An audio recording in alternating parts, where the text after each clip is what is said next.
those had the biggest bang for the buck to start out with, and that part of it's completed and it looks nice. Mm-hmm. And when we started this process, we were trying to get everybody on the same page, and we need a priority list, and starting from the top, and I think we've accomplished that now. Yep, I think so. And we'll just move forward now. So. I agree, and I'll work with them to kind of keep them focused and keep you guys updated if that's all right. But yeah, if you want to move forward on the bathroom, and if it's all right with us to present you some other plans on what else they want to do, that's what we're looking for. Mark and Chuck and I went over there, well, we've been over there a couple of times, but most recently, in our discussions about that bathroom renovation, we did keep in mind the handicap accessibility issues. And yeah. So those, we're aware of those. Yeah.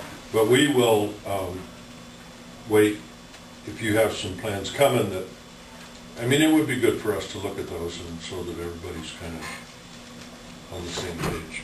Okay, and she's using students, and they have to be done by the end of the semester, so we are on a timeline there. We know we'll have something. But she anticipated within 3 weeks we would have some drawings and some digital photos that show what the space would look like. And we talked Tuesday afternoon when we went over, the four of us looked at it, about what would be the appropriate height for the ceiling. And you mentioned, you know, we want to maintain the architectural design or integrity of the building, and that came up in our discussion. You know, if you lower that, the ceiling, the windows are up there. Yeah. It you know, might look better if we keep the ceiling somewhat high, but it was also noted that that might contribute to the cost of putting the ceiling up at that height.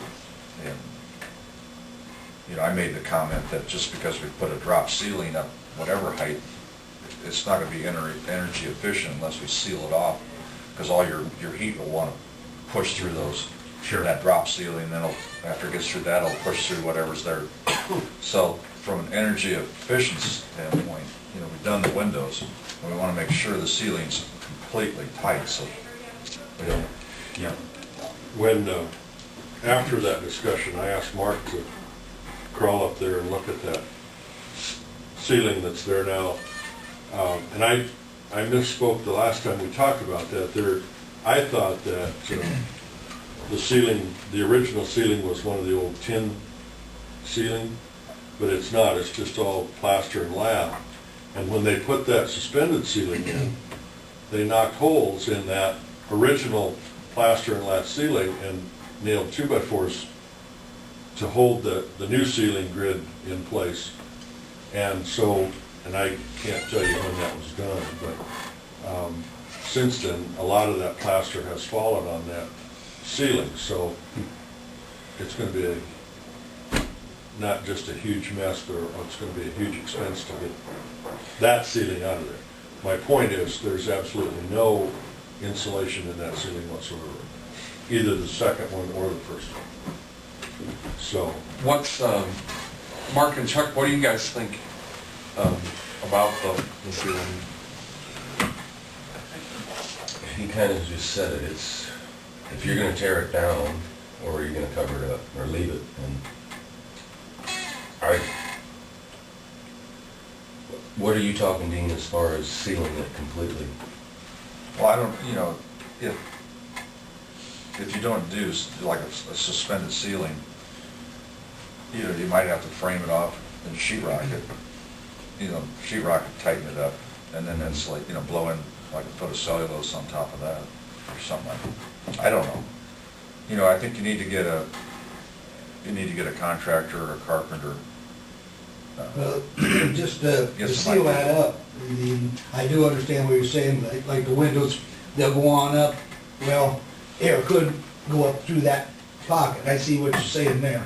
Well, just like here, you know, a lot of the heat goes through these, it just pushes, and the higher this in, then it goes through what's ever above.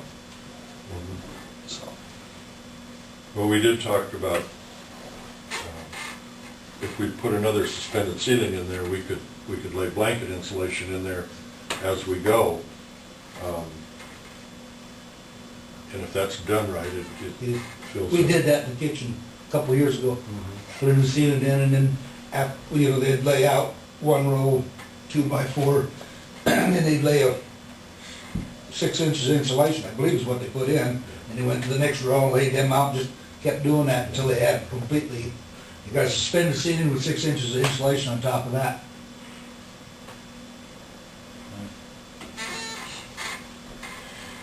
We want to get some kind of carpenter to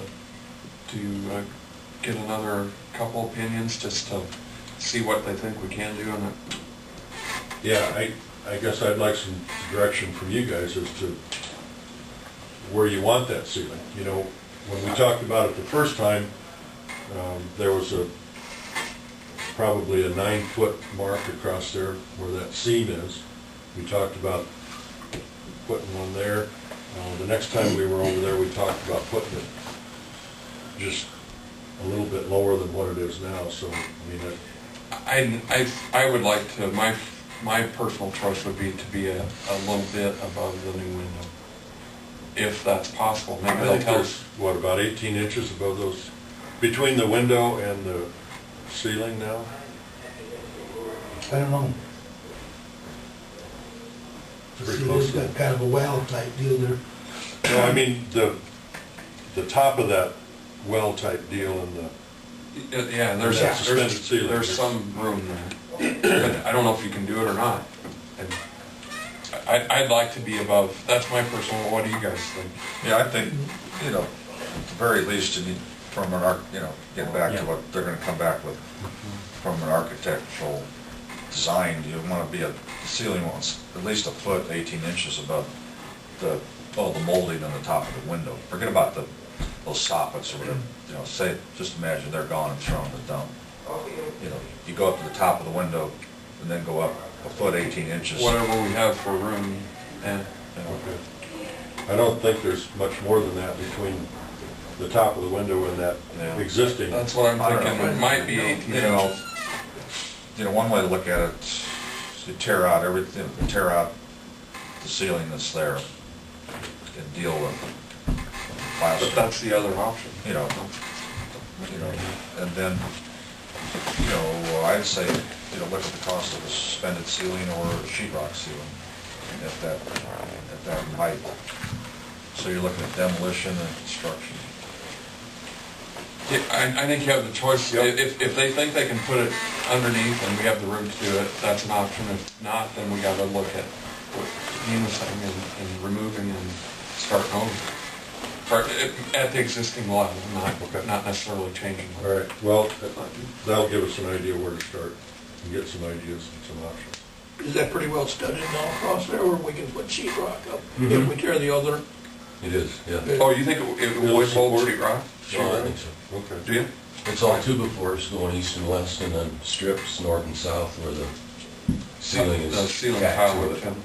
Okay. How far apart are those 2x4s, Steve? 24 inches? Probably.